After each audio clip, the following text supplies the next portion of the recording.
Hey guys, welcome back to TTMR. Today we will be reviewing Supergirl, directed by Craig Gillespie, most recognized for his work on Cruella and I, Tanya, and with the screenplay by Anna Nagira. This movie follows Kara Zor-El, Supergirl, who comes across revenge seeker Ruthie, who plans to take down Krem of the Yellow Hills, the leader of the intergalactic gang of space pirates and alien traffickers, the Brigands. Though they're unlikely allies, they must find a way to work together and take down this despicable foe. Alright, we are now getting into spoilers, so if you don't want anything spoiled, go to this timestamp. Supergirl unfortunately follows many uninteresting and used to death movie tropes that are just such a drag to get through. This film's narrative feels as if it's hitting all the points it wants to hit, but there's little to no substance in between. It just jumps from point A to point B with absolutely nothing meaningful or interesting in the middle. This film starts by showing us Kara celebrating her birthday by drinking her life away on a planet with a red sun. After this, we are immediately introduced to the secondary character, Ruthie. We're shown a flashback to her entire family being killed by Krem, and of course, he chooses to leave her alive. Isn't that convenient? We then jump back to Kara as she starts to sing at the bar, until Ruthie walks in and demands everybody in there for help to avenge her family by finding and killing Krem of the Yellow Hills. Ruthie, after coming across Kara, is the most annoying and bland character I think I have ever seen. She constantly repeats the same lines over and over and over again and just never listens to Kara. The unlikely allies then team up after a lot of back and forth. Ruthie, again proving just how obnoxious she is, chooses not to listen to Kara and sneaks onto the ship with her to try and defeat Krem. Both of them having their own reasons for wanting this, both of which I think are just alright at best and just completely boring at worst. In Ruthie's case, Krem killed her parents and brother, but conveniently left her alive, so of course she needs to get her revenge, which she ultimately doesn't get because, and I quote, she'll live with the haunting fact that she killed him for the rest of her life. How boring. In Kara's case, Krem shot her dog, Crypto, and she needs the antidote that he conveniently keeps around his neck. They start traveling to look for anyone who might have information on the Brigands and where Krem might be. They enter a bar where they eventually cause a scene and run into the immortal motorcycle-riding badass, Lobo. They try their best to recruit him, but ultimately fail, and the owners of the bar take them to their house to meet a friend who might be able to help. This friend ultimately ends up being a setup to get Kara and Ruthie kidnapped. By the way, Krem and the Brigands are a group of space pirates who like to sex traffic young girls. What a villain we have here. Kara ends up being taken to a planet with a green sun to depower her, and Ruthie gets kidnapped from here. Ruthie ends up meeting and befriending Lobo whilst in holding by the Brigands and Krem. They escape together and try to rescue Kara. Once they reach her, now we enter the climax of the film. Kara starts her final fight with Krem, where he depowers her with kryptonite darts, which I'm confused about how Krem and the Brigands even know Kara is Kryptonian, let alone her weaknesses. And on that same note, where and how did he even get his hands on this much kryptonite? Anyway, Kara, after saving the little children, lectures Ruthie to prevent her from delivering the final blow and takes the kill herself. Alright, so I'm not joking, but that's pretty much the entire narrative, with a little bits and pieces sprinkled in there. Now, let's really dig into my thoughts and what I think this movie failed at, and buckle in because it's a lot. My first problems come from the fact that this plot is just so uninteresting, forced almost, and that the pacing just really threw me off at times. I have to say, I did genuinely love the flashbacks to Krypton and Kara being sent to Earth. I honestly think those scenes were some of the highlights I had in this film, but I also feel like they were just dragged out for too long and made the movie feel a little worse in terms of pacing. Now, aside from the horrific characterization, I do feel like Millie Alcock did a fantastic job here. I think her performance was great, but I think she suffered from having to work with a poor script. And speaking of performances, I should give Jason Momoa his flowers. I think his Lobo was phenomenal and truly the highlight of this film for me. I think he was born to play this character, and you can tell he's just having a blast doing it. I think another lowlight for me has to be the fight choreography. It's not bad, but man, it's just not good either. You have Supergirl, a woman who can fly. She has super strength, and she should be spectacular at using these powers. and she's just alright at best. She never does anything nearly as cool as Superman.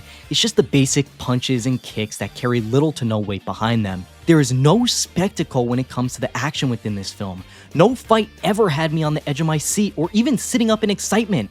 Now, I understand that not every fight has to be breathtaking, but at least make them a little flashy. I think the fight in space was alright. I mean, it didn't look that bad, although now that I'm thinking about it, when Kara was flying with Krem spinning around and slamming him into the ground, that was pretty damn awesome. It's just a shame that that was the one and only time I felt that way in the theater. Something else that definitely bothered me was the overuse of licensed music. This is a common complaint many moviegoers have, and definitely one that I do, but this film really threw these songs in my face. Not even 20 minutes into the film, and I've now heard 4 licensed songs.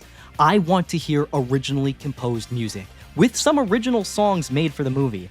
I am bored to death of James Gunn or anyone else just shoving songs into a movie for the sake of them being there.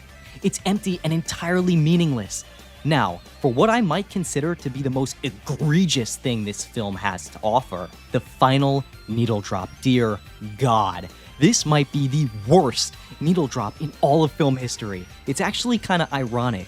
Sean and I, just the night before watching, saw Jimmy Eat World in concert. I mean, shit, I was even wearing my concert shirt to the movie. Choosing a terrible cover of The Middle is the worst song choice you could have picked. Allegedly, this was already after going through 40 other songs, and James Gunn was a part of picking this specific one. Really not a shock for me. This not only just didn't even remotely fit your final fight in an action movie, but it completely took both Sean and I out of the scene, and we just looked at each other in shock and disgust. The climactic scene of the film, the part where the story leads up to, ends up being hollow and completely uneventful as you are ripped from the scene and what little importance it already carried. The visuals are also just such a major flaw that this movie suffers from. This is really a letdown for me, especially after seeing multiple great movies recently with pretty well done visuals. This movie needed this. An out-of-this-world space adventure, and the final battle takes place on this dull, gray, washed-out, desolate planet. Literally the most boring place you could ever have a final bout. This whole movie, for that matter, was just so gray and muddy.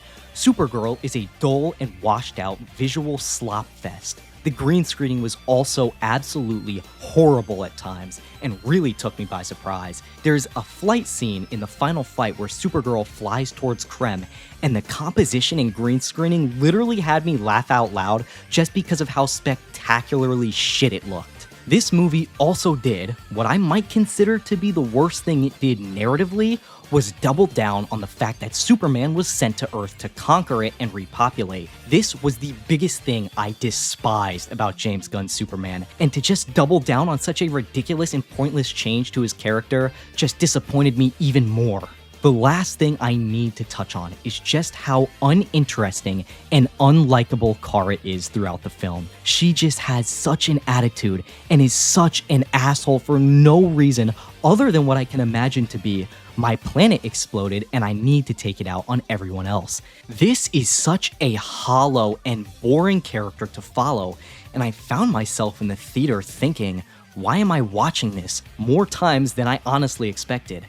Whew, yeah, I mean, there's a lot to talk about here. Usually I like to begin my thoughts in these videos by talking about the theater experience, but honestly there wasn't a whole lot about it of note. We arrived at the theater, watched the movie, were pretty disappointed, and went home. I'm not going to pretend I'm the biggest fan of James Gunn's Superman from last year, but while I did have some gripes about it, like not being the biggest fan of the humor, or thinking some of the characterizations were a little bit weak or left some to be desired, I still found it as a whole alright because I do think David Cornswet played a pretty great Superman through his optimism and sense of good. Now, this movie's a little bit more of an interesting case to me, as I actually think there's a fair amount of things here that could have not just been good, but fantastic if it were executed just a little bit better. What usually draws me into movies are strong characters and compelling arcs, and this film does set up the points of what could be a very interesting and rewarding arc. Kara begins the film really down on her luck mentally and losing herself to getting drunk on red sun planets, though learns to come out of it by the end through a confrontation with her past trauma and to live for more than herself, donning the costume and all to visually represent the development. This This is a classic arc. You take a flawed and unlikable character and make them go through a series of events that come to realize their faults and shortcomings and redeem themselves by the end. It's classic because it works and it's compelling. Like, okay. Walk with me here and take Cars from 2006 for example. At the beginning, Lightning McQueen is a vain and pretty irredeemable jerk. Though through his time spent with the commoners at Radiator Springs, he finds a heart and compels him, during the final race, to go back for the injured the king and let Chick Hicks win instead of only caring about winning like he had at the beginning. This is all to say that, more than anything, this arc at its core has strong roots and can prove to be very effective, though like a lot of things in this movie, it just doesn't follow through. To actually understand why though, let's try going through the stages of the evolution of her character during the movie. At the beginning, when we're introduced to her, there are clearly a lot of flaws that can be addressed. She's constantly getting drunk, living only for herself, and is battling with the trauma of finding a home after being sent away from Argo City. Okay, great, so where do we go from here? Well, Kara of course meets Ruthie and, holding true to her initial flaws, chooses to only go after Krem after he did something to her, injecting Crypto with a unique kind of poison that he only has the antidote for. Through this great setup, although she doesn't embark on the journey at first to help Ruthie and rather herself, them being together gives the movie the opportunity to, over the course of the film, to allow this relationship and subsequent events to gradually open Kara's eyes to her flaws and allow her to become the more selfless and resolved person she is by the end. And look, what do you know? At the end of this film, we see Kara convince Ruthie that killing Krem will not relieve her of her pain, and instead the guilt will haunt her for the rest of her life, instead choosing to do the deed herself. So while the plot points seem to be there in the movie, what went wrong? Well, in all honesty, it's everything in the middle. For the most part, it just feels like this film is going through the motions of this arc. For example, around the middle of the movie, Ruthie, out of anger, exclaims how she doesn't like the person who Kara is and would never want to be like her, causing the two to separate temporarily. However, the next time they meet is when Kara is slowly dying on the Green Sun planet, and it's here when Ruthie takes back her earlier comment for resolution to take place. It is also here where Kara finally decides to don the suit that marks her final transformation as an indication of the change of her character through a newfound selflessness to help and an overcoming of her trauma from Argo City. What really just irks me about this is how rushed it feels. Why now does Ruthie think of Kara any differently when the only thing that's happened since their last confrontation together is that Kara's tried getting closer to Krem and got stuck on the green and yellow sun planet as a result? What would have been a lot more effective is have Ruthie make her comment of how much she doesn't like Kara a lot earlier in the movie so that their dynamic would have time to breathe, so we could see their relationship as a sort of catalyst for Kara to change. This traces back to their relationship itself, which should be the core of this film and consequently the core of Kara's development. However, Ruthie was honestly a lot like Kara herself. Something was taken from her, so now she wants to go after the person responsible. The whole movie, she's really only focused on herself and her own revenge, which makes it seem really hypocritical for Ruthie to try to act as this sort of moral authority when she really hadn't demonstrated the qualities that come with that role. What I think would have made this dynamic a lot more effective is have Ruthie, of course, have this sort of blind revenge she has in the finished film as a core character flaw, but also respond to her trauma by seeing it as a need to help other people who have also been wronged by Krem. It would work as a very fitting counter to Kara, who, as a result of her trauma, closed herself in. Now, I do think this film was trying to do something like this through the fact that Ruthie talks about having to kill Krem so he can no longer inflict any more pain on the world.